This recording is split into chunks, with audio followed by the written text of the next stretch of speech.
গুরুত্ববৃন্দ যারা এই সভার আয়োজন করেছেন, বন্ধুরা, ঠাকুরগড়ের বন্ধুবান্ধব, শেখ হাসিনা একজন নিকৃষ্ট মানুষের ব্যাপার, মেন অপরাধ নয়, তার ক্ষমতা টিকে রাখবার জন্য মাত্র 20 দিনের মধ্যে অন্তত 1000 হত্যা করেছে। তার সম্পর্কে এই ব্যাপারে যত কম বলবে তত নিজের মন ভালো লাগবে, যত তার বিরুদ্ধে বলবে ততই মনের মধ্যে আগুন সৃষ্টি হবে।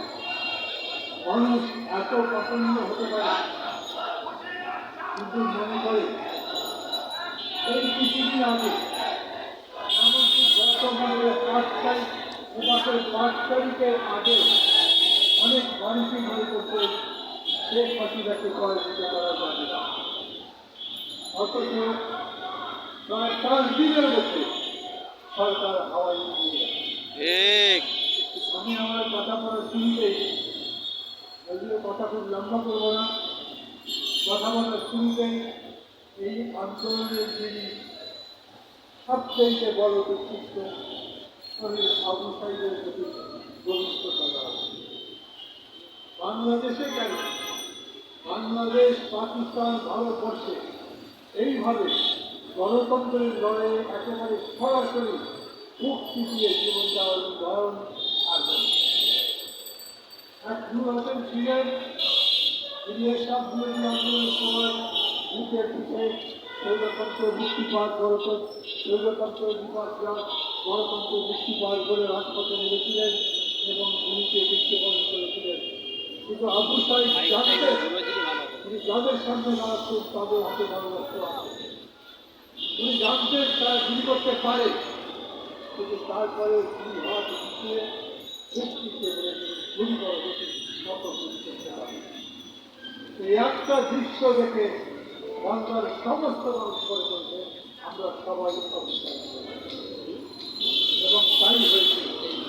এবং এই কারণে সেই পর্যন্ত শেখ হাসিনা এত ষড়যন্ত্র করে দিতে দেয়। একেবারে শেষ দিন পদত্যাগের দিন উনি সাধারণ বাহিনী প্রধানকে ডেকেছিলেন, বিমান বাহিনী প্রধানকে ডেকেছিলেন,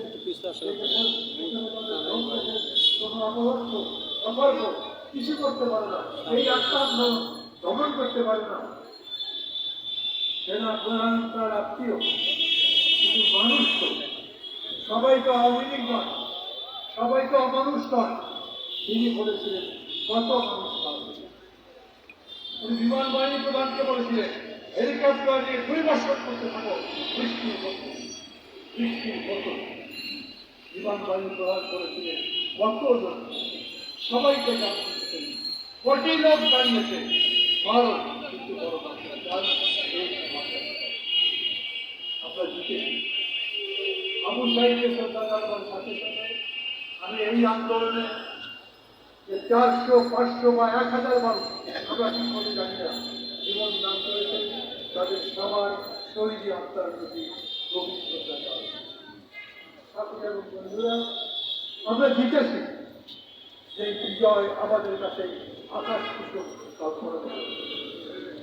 আমরা জিতেছি, সেই বিজয় আমাদের কাছে সম্ভব কিনা জানতে হবে। আমরা জিতেছি কারণ সমস্ত পরাজয়কে জীবনদানকে তুচ্ছ করে ধরে এই দেশের শিক্ষার্থী, ছাত্র, শেষ পর্যন্ত শ্রমিক কর্মচারী সাধারণ মানুষ। আমি আবারও বলি, আমরা জিতেছি, কিন্তু সেই বিজয় আমাদের প্রথম বিজয়, প্রাথমিক বিজয়।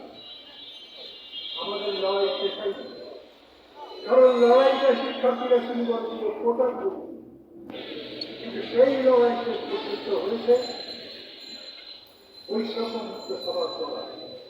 ওরা বলেছে নতুন বাংলাদেশ দেখতে চায়, এমন বাংলাদেশ যাকে দেখে পুরানো বাংলাদেশ পেরা যাবে, সেই বাংলাদেশের অনাচার, দুর্নীতি, অনাচার, খুন, ধর্ষণ, পরিচর্যা ছিল না। এমন একটা দেশ যেখানে প্রাণ ভরে নিঃশ্বাস পাওয়া যাবে, যেখানে বুক ভরে মানুষের মধ্যে ভাবে আকাশ প্রকাশ করতে পারে, এই জায়গা জায়গায় দাঁড়িয়ে এই দেশের মধ্যে দাঁড়িয়ে বলতে পারবো আমি এই দেশে একজন স্বতন্ত্র নাগরিক। একটা রাষ্ট্র যেটা হবে সম্পূর্ণ গণতান্ত্রিক, প্রত্যেকের কথা বলার অধিকার থাকবে, প্রত্যেকের মৌলিক অধিকারের থাকবে, প্রতিটা মানুষের ভোট দেওয়ার অধিকার থাকবে। আমার যাকে খুশি তাকে ভোট দেবো। এই ভোট গোনা হবে, ঠিক মনে করা হবে, চুরি হবে হবে না। এই ভোট দেওয়ার পরে যিনি জিতেছেন, যেই দল জিতবে তারা ক্ষমতায় যাবে, জনগণের নির্বাচিত প্রতিনিধিরা দেশ হবে। এই দ্বিতীয় লড়াই আমাদের এখন শুরু হয়েছে। আমি আবারও বলছি, 5 তারিখে আমরা প্রথম বিজয় অর্জন করেছি, কিন্তু সাথে সাথে এই বিজয়কে রক্ষা করবার জন্য, এই বিপ্লবকে ধ্বংস করবার জন্য প্রতি বিপ্লব তার তৎপরতা শুরু করেছে। আপনারা জানেন, সামরিক বাহিনীর মধ্যে একটা ষড়যন্ত্র হয়েছিল।